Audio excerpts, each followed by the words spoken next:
Hi everyone, this is Geeta, a registered dietitian and a sports nutritionist from the International Olympic Committee. So today I'm going to be sharing an interesting piece of information.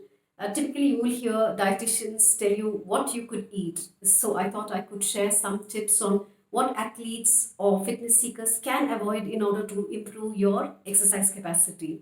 So I'll be sharing five foods. The first one being sugar and sugary foods. So whenever you consume sugary or sugar itself just before your workout, there's a hormone released insulin which can actually lower your blood glucose. So when your blood glucose is lowered, your ability to exercise, comes down, and there is a sugar crash. So due to which, your exercise performance is lowered.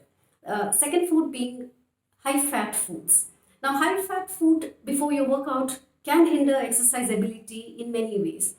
Fat is also very calorie dense. It offers over double the amount of nutrient or your calorie, and that is why it is difficult to digest. So, and also we have research evidence to say that high fat food can actually lower your performance. So if you're looking for a high intensity workout, it is best that you choose carbohydrate as your source of fuel for your workouts.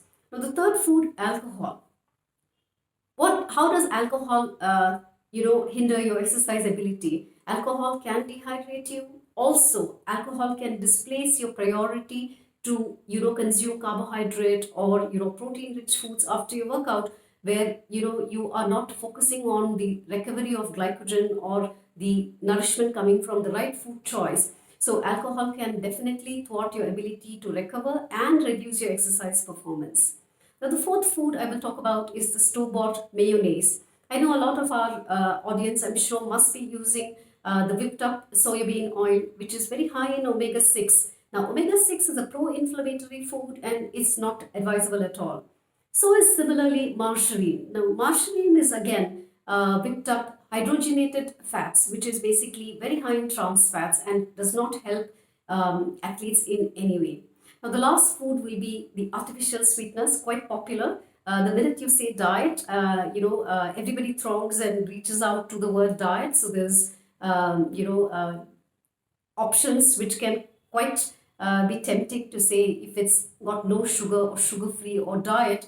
The mentality is to consume these foods assuming that it is safer for weight loss, but artificial sweeteners are chemicals and may not be advisable.